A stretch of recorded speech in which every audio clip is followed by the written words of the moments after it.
हुण मैं दावत देसा जनाब उस्ताद शरा जनाब गुलाम अकबर राहत साहब जनाब इज़्ज़त बिस्मिल्लाहिर्रहमानिर्रहीम।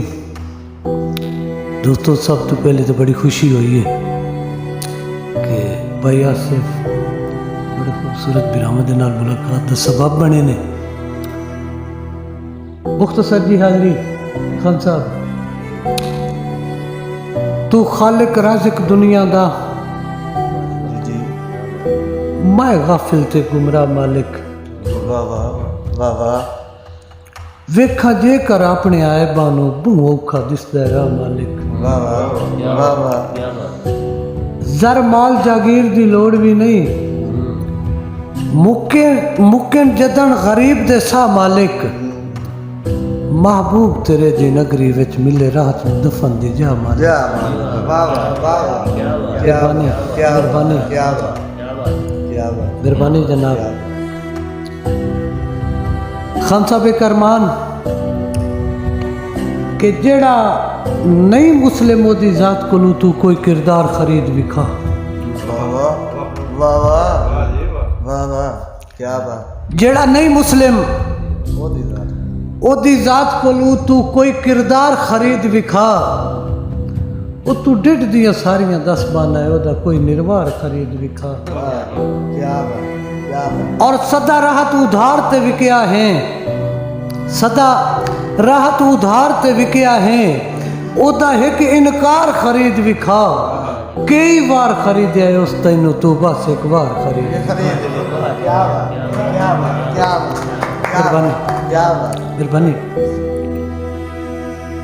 सेम रलदा मिलदा अरमान के साडे देश दे पिनने कासा चाह के, साडे देश दे पिनने कासा चाह के घरों निकल के नित घर घर पिंदे। वो साडा कुछ नहीं बचिया रो पिट के नित पिपणियां करके तर पिंदे। और इन सुती ने गैरत अजकदे नहीं, ला सारे खौफ ते डर पिंदे। दुख पिनण दा राहत अपनी थारे अरमान गैर दा दर पिंदे।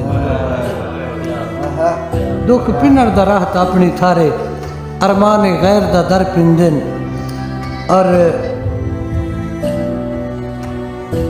गल है कि हिन पर्दे मुलक वधा छोड़े किरदार दी सुर नहीं लगदी। हिन पर्दे मुलक वधा छोड़े किरदार दी सुर नहीं लगदी। हर जिन्स दे विच भरपूर मिलावट बाजार दी सुर नहीं लगदी। और नहीं रोला एक अध पासे दा, नहीं रोला एक अध पासे दा चौधार दी सुर नहीं लगदी। वो किमें समझिए रात हजारा नु दो चार दी सुर नहीं। मेहरबानी मेहरबानी मेहरबानी मेहरबानी। और आसिफ भाई, कदी लिखना सुख दियां घड़ियां नु, कदी हिजर दे ताप नु लिखवाना। कदी लिखना सुख दियां घड़ियां नु, कदी हिजर दे ताप नु लिखवाना। और कदी लिखना फकत भी छोड़ा कहीं दा, कदी रात मिलाप नु लिखवाना। और कदी लिखना वंग या वीणी नु, कदी मुंदरी छाप नु लिखवाना। लिखा सजन नु कूड़ा एक बारी 100 बार मैं क्या बात क्या बात क्या बात क्या बात। लिखा लिखा सजन नु कूड़ा एक बारी 100 बार मैं आप नु लिखवाना। और एक शेर इतना होर ला लो। मेरा दिल है कि मैं जनाब जिस वेख्या नहीं वार के देसी हैरान आ वक्त दी चाल को लूं।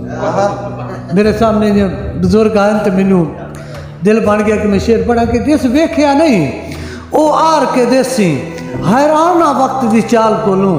और मैं माड़ा हाँ गल कुछ नहीं सकता, डर लगता है रात सवाल को। और केड़ी शादी थोड़े देश दे विच पुछो कोई ये सोच कंगाल को लूं। वो जिंदे सिर ते जम्मण तू पहले दा किमें लासी करदा बाल। जिंदे सिर ते जम्मण तू पहले दा किमें लासी करदा बाल को लूं। और जनाब शेर तुहाडी नजर के कीते जितने हरफ अता मालिक एक बार जमीर ते रुके। कीते जितने हरफ अता मालिक एक बार जमीर ते रुके वत कुछ मैं तरलिया नाल बहाए कुछ आप तहरीर ते रुके और तुहाडे भरम ते हरफ ना आवन देसा कुछ ज़र्फ दी धीर ते रुके कुछ राहत शऊर संभाल न सकिया साए देर लकीर ते रुके।